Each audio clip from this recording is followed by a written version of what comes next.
Bem-vindo ao Conselho Consultivo. Hoje vamos falar da reforma do Estado Social e tentar responder às perguntas que Carlos Moedas, secretário de Estado adjunto do Primeiro-Ministro, fez esta semana no lançamento da conferência sobre o tema que durou 2 dias em Lisboa. Para responder às perguntas temos connosco os comentadores do ETV, Mário Caldeira Dias e Paulo Pinto, também Mariana Abrantes de Sousa e Rogério Fernandes Ferreira. Aos quatro agradeço a vossa presença neste Conselho Consultivo e vou começar por si, Mário Caldeira Dias. As alternativas propostas pelo Fundo Monetário Internacional para o corte de 4 mil milhões de euros na despesa põem em causa o Estado Social, na sua opinião? Pois, esta questão do Estado Social, do chamado Estado do Bem-Estar que nós temos, pode não necessariamente estar em causa. E talvez para isso vale a pena recordar um pouco as origens do que é que significa o Estado Social. É um conceito nascido praticamente em cima do pós-guerra, não é? E tem origem em duas obras fundamentais, ou na obra de dois autores fundamentais, que é o Beveridge, com uma obra relacionada com a Segurança Social e os serviços específicos dessa mesma Segurança Social, mas também uma em 42 e uma em 44, que era o pleno emprego numa sociedade livre. Mas também a obra do Marshall, neste caso não é o velho Alfred Marshall, mas é o Thomas Stanley Marshall, que define exatamente, num livro também muito conhecido, que é o Citizenship and Social Class, a definição daquilo que são os direitos sociais. E já nessa altura havia pelo menos duas constatações que se podiam fazer. É que o Estado Social funciona numa situação de pleno emprego e de elevada produtividade. E a segunda é que este Estado Social normalmente assume direitos, os chamados direitos sociais, direitos de cidadania, mas também direitos de segunda ordem ou de segunda geração. Porquê? Porque são sempre condicionados aos recursos. Portanto, a ideia é que existem direitos adquiridos no Estado Social, isso não é verdade, porque são sempre direitos condicionados à riqueza que existe para distribuir. É óbvio que um direito adquirido durante 40 anos é diferente de um direito a um subsídio de desemprego após 6 meses de trabalho. São coisas diferentes. Mas, de qualquer forma, a ideia dos direitos adquiridos não existe. O problema português, como de outros países do sul da Europa, foi exatamente como disse há pouco a Mariana, termos ilusões nórdicas e definir objetivos perfeitos com economias do sul da Europa relativamente fragilizadas e não com capacidade para chegar lá. Inclusivamente, também temos como característica uma utilização pouco eficiente dos recursos. É verdade, nós utilizamos muito mal os recursos que temos à disposição, mas o que resta sempre é que o Estado Social que temos é aquele que conseguiremos pagar, mas que pode existir sempre. Agora, o problema que está exatamente nessa perspectiva, e provavelmente os meus colegas também poderão falar nisso, é o conjunto... há mais uma coisa importante que é preciso dizer, é que, no fundo, esse tipo de Estado Social procurava sempre libertar-nos das 3 contingências mais importantes, que é a contingência do desemprego, a contingência da doença e a contingência da velhice.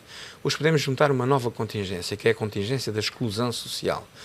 Mas esse esforço pode ser maior ou menor. Agora, não se trata de um problema de acabar ou deixar de acabar, nem de reforma, não é nada disso. O que se trata de um problema muito simples é as escolhas, não é? Portanto, um Estado qualquer tem recursos limitados e que tem necessidades que são sempre maiores que os recursos, tem que fazer escolhas. E o problema que julgo que devemos discutir e que podemos discutir são os problemas das escolhas que têm que ser feitas, porque a parte do Estado Social que vai ser salva, e pode sempre ser salva uma parte substancial do Estado Social, depende dessas escolhas, não é? Dessa perspectiva. Que soluções para o Estado Social português? Eu permiti-me fazer um enquadramento, estando totalmente de acordo com aquilo que acabou de ser dito, e o enquadramento é que todas as verdades passam por 3 fases.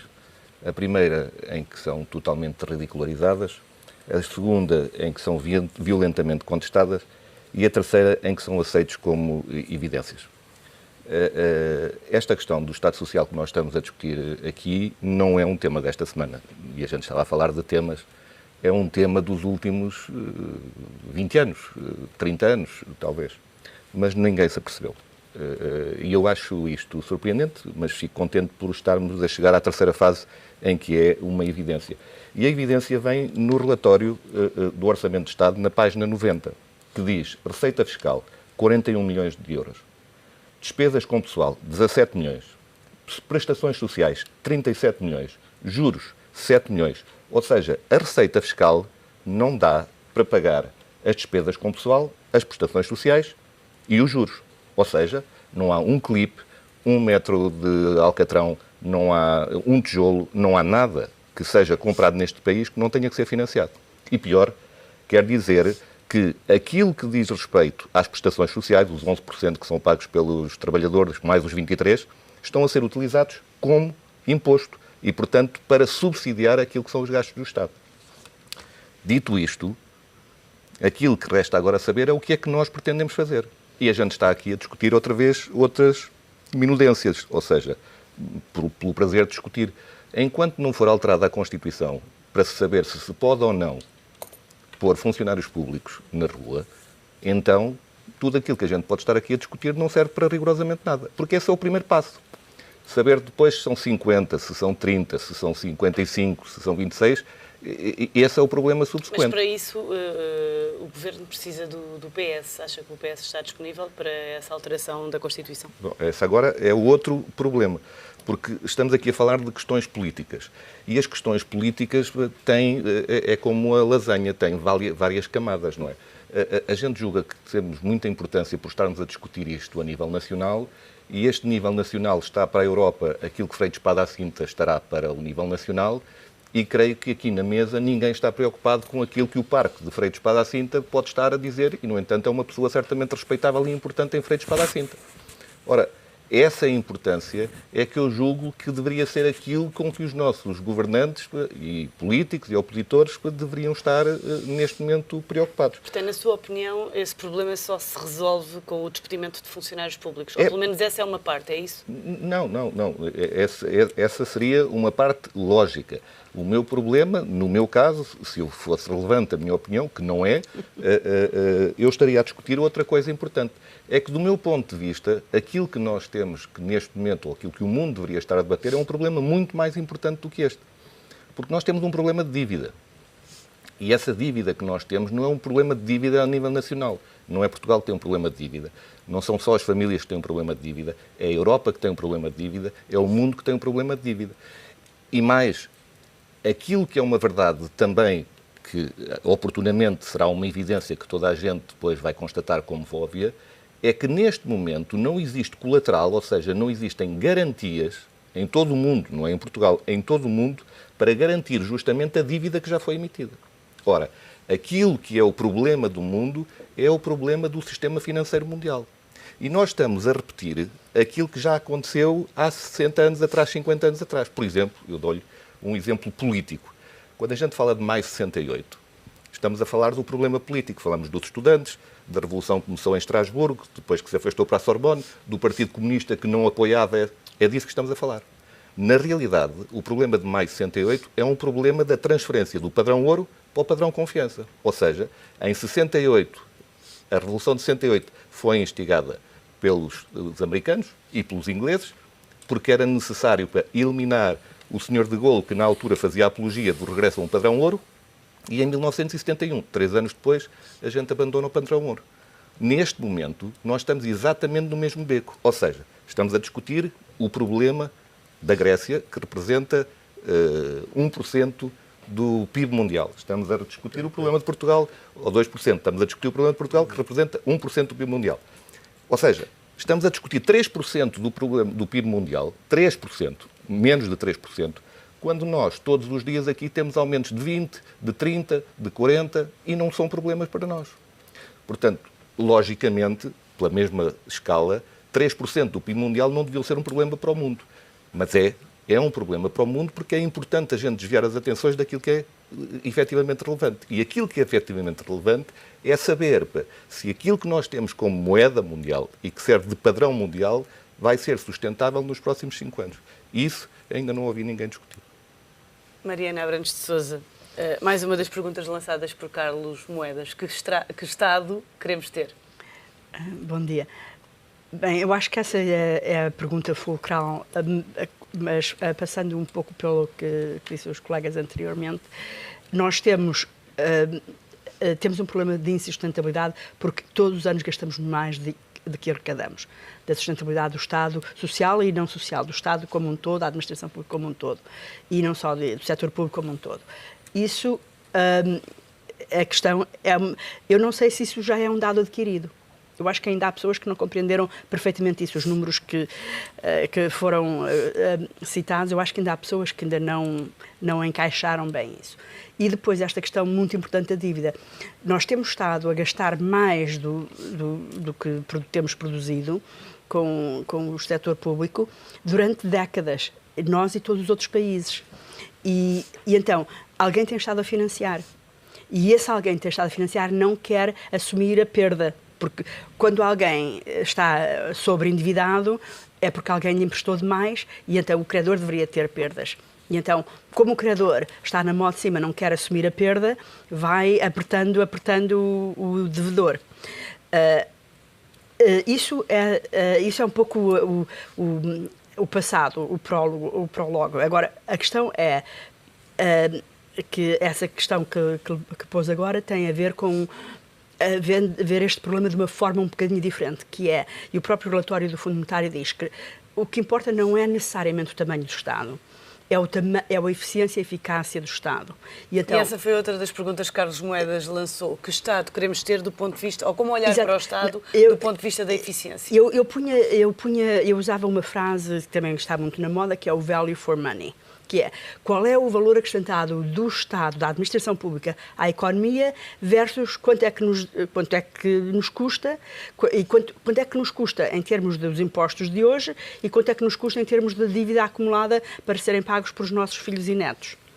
E aí, o que eu acho que é interessante do relatório do Fundo Monetário, do FAD, do Financial Affairs Department, que eu, por acaso, já trabalhei com eles como consultora internacional, eles vão muito ao cerne da questão, que é o que é que o Estado produz naquela área. Nós, na educação, qualquer um de nós pagaria a educação mais cara se tivéssemos ótimos resultados. Não temos. Nós gastamos proporcionalmente o mesmo que a Finlândia. A Finlândia está no topo das tabelas, nós estamos no fundo das tabelas. Agora, se há um professor em Portugal que não assume esse repto, esse desafio, isso é aceitável? É aceitável que nós consistentemente estemos a pagar gato e a receber gato por lebre? É isso que está em causa. E eu acho que é essa questão que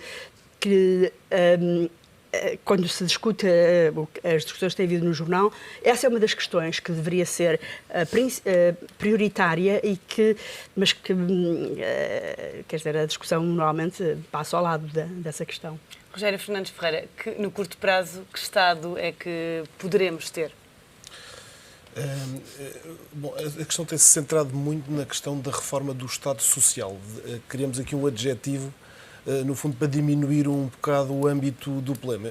O problema não é só do Estado Social, portanto, eu também não queria centrar a crítica ao Estado Social, porque acho que o Estado tem que ser reformado independentemente do problema das prestações sociais. Portanto, gostava de começar por delimitar um pouco o âmbito do problema, que acho que devia ser muito mais amplo do que aquele que existe.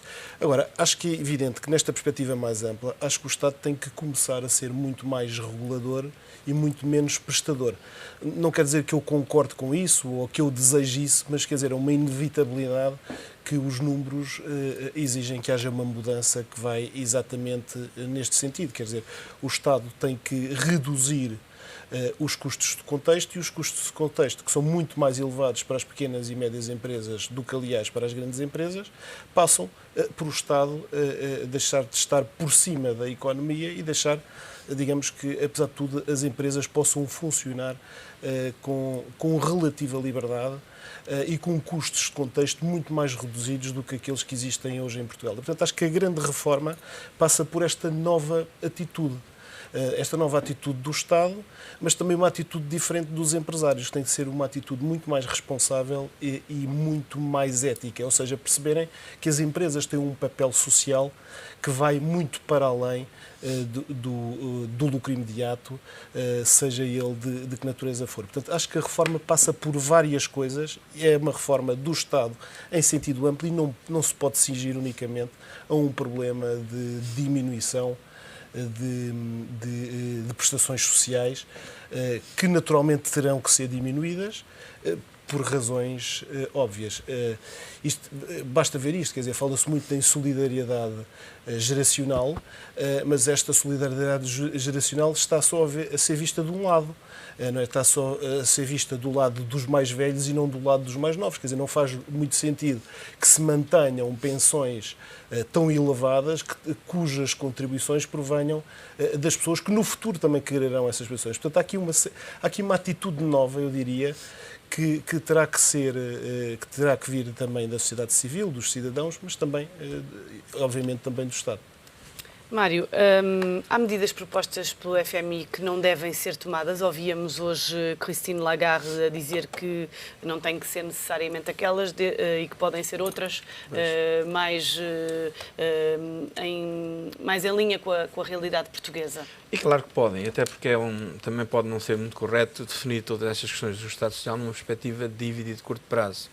Porque o problema das escolhas tem que ser necessariamente feitas numa perspectiva de longo prazo e mesmo aquilo que responde também a esse papel, que no fundo aquilo também é uma cartilha, é preciso ver isso, não é? E que é um pronto a vestir, não é? Mas de qualquer forma nós depois, na nossa realidade, temos de saber responder a essas perguntas que podemos fazer mesmo no médio e longo prazo. As Forças Armadas são excessivas ou os funcionários são excessivos, são ou não são, depende das missões e das funções que tiverem de desempenhar.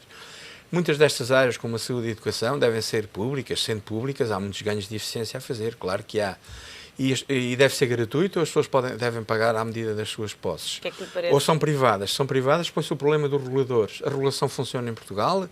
Elas são de facto independentes ou estão muito relacionadas com os grupos de pressão? Também podem ser. Os serviços de interesse económico geral podem ser privatizados, são rentáveis, ou o Estado, em vez de se ver livre do seu custo, vai inclusivamente acarretar responsabilidades maiores no futuro, como tem acontecido. Até porque é preciso ver que muitas destas... mesmo na segurança social, qual é o carro-vassoura? Porque todos estes sistemas, mesmo de privatização, têm que ter sempre um carro-vassoura. Isto é, qual é aquele mínimo abaixo do qual ninguém deve escapar, não é? Ou pelo menos ninguém deve ir. Mas mesmo quando em muitos dos serviços põem-se questões muito diferentes, por exemplo, os serviços económicos de interesse geral, como a Carris, o metro e essas coisas todas. É preciso ver quando um privado também toma conta destas coisas, não é? Não excluindo a tal relação, às vezes forte, que existe entre os privados e as próprias agentes reguladoras, é preciso ter em conta que quando uma entidade dessas toma conta de um serviço destes, só há 2 ou 3 hipóteses, que não são muitas. Primeiro, o aumento de produtividade é tão grande que permite fazer melhor e ganhar dinheiro, não é? Se não for assim, como é que se ganha dinheiro? Diminuindo custos, ou aumentando preços, ou selecionando os beneficiários. Há muitos casos conhecidos na saúde em que, por exemplo, todos os beneficiários com doenças graves são excluídos do processo. Ou muita da relação dessa entidade de saúde com esse beneficiário é adiada, muitas vezes até ao morrer, não é? Isso acontece, há histórias dessas que são relativamente verdadeiras. Portanto, esse tipo de questões e esse modelo de relação... é que aconselhava, por exemplo? Que tipo de seleção é que aconselhava de beneficiários? Não, uma entidade da saúde não tem que fazer seleção de beneficiários de acordo com os custos do beneficiário, quer dizer, tem que cumprir a sua obrigação e a sua responsabilidade. E as entidades reguladoras servem exatamente para, perante queixas concretas e situações concretas, atuarem e reporem. Uma entidade da saúde tem que receber toda a gente que esteja doente, quer dizer, seja em que condições for. Porque há de nós, mas isso já acontece noutros países, muito mais desenvolvidos do que nós, em que se não tiver seguro de saúde ou se tiver uma doença grave, a sua hipótese de resolver o seu problema é muito mais reduzida do que se a sua doença for uma doença ligeira. E mesmo hoje em Portugal já vão acontecendo alguns casos de operações que são feitas sem dever ser feitas, coisas desse tipo, portanto, aumentando os preços e aumentando os lucros. Portanto, a lógica direta e muito próxima entre o lucro e um certo tipo de serviços públicos pode ser uma lógica perigosa se não for bem acautelada, mas pode ser acautelada. Mas, como disse, todo esse tipo de questões têm que ser respondidas primeiro para depois avaliar a dimensão do Estado Social, mas claro que há um limite máximo sempre, que é o Estado Social que podemos conseguir pagar, porque só se pode distribuir a riqueza que existe, não é? Embora o conjunto das aplicações tenha que ser igual ao conjunto de recursos, a forma como as parcelas dos recursos e as parcelas das aplicações são equacionadas, vistas e são hierarquizadas em prioridades pode ser muito diferente consoante as tais opções que forem tomadas. Paulo, há pouco falava de funcionários do Estado, nomeadamente portanto, funcionários públicos, e falava-se aqui também de professores, portanto, calculo que defenda que se devem definir funcionários do Estado. E em relação às funções do Estado? Não, isso seria a resposta fácil. O problema é que nós não vamos poder resolver em 5 minutos aquilo que é um problema geracional. É um problema geracional, é um problema de sociedade, é um problema de democracia, é um problema de religião. Repare que hoje temos uma das pessoas eventualmente mais religiosas, se assim se puder chamar, que vem nas primeiras páginas dos jornais a ganhar 160 mil ou 165 mil euros de pensões. Portanto, tem a ver com a religião. Tem a ver com toda uma série de fatores que as pessoas eventualmente ainda não estarão preparadas para discutir. Eu ia só recordar alguns factos. Do meu ponto de vista, isto não é politicamente correto. A gente pode discutir aquilo que quiser do Estado Social, mas não vai haver Estado Social. Essa é a realidade. E seria bom que as pessoas partissem desse princípio. Ou seja, partir do princípio que se hoje não houvesse Estado Social e quiséssemos criar um Estado Social, como é que deveríamos fazer? Esse é que seria o ponto de partida correto. Porque estar a tentar pôr pensos rápidos numa fuga de gás que está na iminência de explodir não vai resolver o problema por muitos pensos rápidos que a gente tenha à mão. Se não se discutir o problema desta forma, aquilo que nós andamos a fazer foi aquilo que já aqui se referiu. É pensarmos nas pessoas de hoje, esquecendo as pessoas da amanhã. Aliás, no fundo, é aquilo que a política está a fazer, não é? A política defende os interesses das pessoas que estão hoje, das empresas que estão hoje, porque não são as pessoas da amanhã que vão votar, nem são as empresas da amanhã que vão contribuir nos partidos de hoje. E esta discussão é muito mais profunda do que aquilo que nós vemos todos os dias nas primeiras páginas dos jornais, que é, a gente discute hoje aquilo que aconteceu ontem. Mas não estamos a medir a profundidade, ou seja, neste caso, não estamos nem tão pouco a discutir a árvore. Estamos a discutir a folha da árvore, que é aquilo que menos interessa na floresta. E a floresta em que nós estamos inseridos são factos que são absolutamente reais.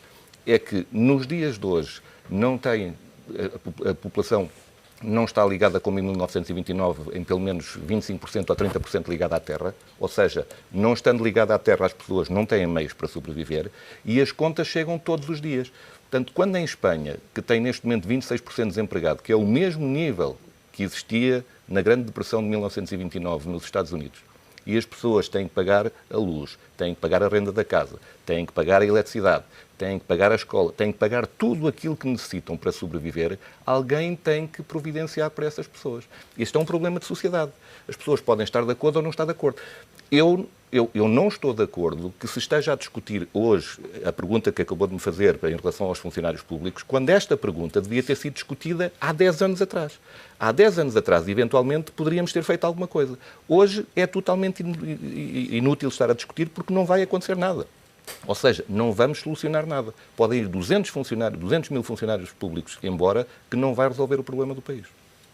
Uma pergunta para cada um, para terminarmos. Como melhorar o sistema de pensões, Mariana? De pensões. Bem, eu acho que no relatório do Fundo Monetário eles são muito explícitos e muito arrojados em uma proposta radical. Um corte de 20% nas pensões produziria uma poupança de 4 mil milhões de euros. É praticamente a estimativa mais precisa. O que nós sabemos... E passariam a ter que comer um iogurte daqueles naturais, nem todos os dias. Bem, eu acho que não é bem assim, porque uma das coisas que eu acho que o relatório vale por ter uma série de dados e por fazer o benchmarking e a comparação internacional. Porque a comparação internacional é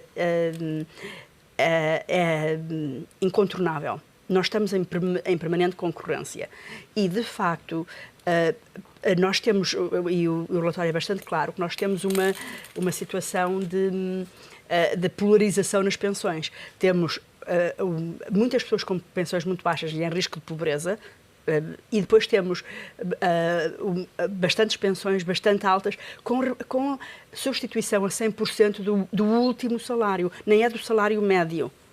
E isso tem que ser cortado, e isso vai ser cortado de certeza. Rogério, como melhorar as prestações sociais? Bom, para se melhorar nas prestações sociais é preciso haver recursos para que elas possam ser melhoradas. Portanto, eu atacava por essa via, não é? Atacava por essa via. E, portanto, isto leva-me, se calhar, a dizer outra coisa. Há bocadinho falei na questão de não reduzirmos o problema ao Estado Social. Agora gostava também de não reduzir o problema ao Estado da Administração Central. Gostava que houvesse, de facto, aqui também um contributo de solidariedade por parte de outros setores, e estou a pensar designadamente do regional, do autárquico e do empresarial público, que tem aqui um papel fundamental, de facto, a dar. Quando se fala nos 4.000 milhões, faz-nos um pouco impressão fazer uma comparação com o resgate da Madeira que surgiu aqui há pouco tempo, que se falou em 2.000 milhões, com uma dívida pública regional de 6.000 milhões, com esta questão do Banif dos 1.000 milhões. Portanto, quer dizer, se nós fizermos a soma destes números, os 4.000 milhões são uma ninharia e são um problema de sumenos para resolver no imediato.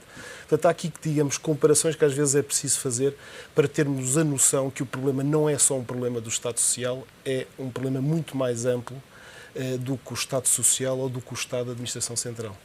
Rogério Fernandes Ferreira, Mariana Abrantes de Sousa, Paulo Pinto, Mário Caldeira Dias, muito obrigada pela vossa presença neste Conselho Consultivo e pelos vossos esclarecimentos. O Conselho Consultivo está de regresso na segunda-feira.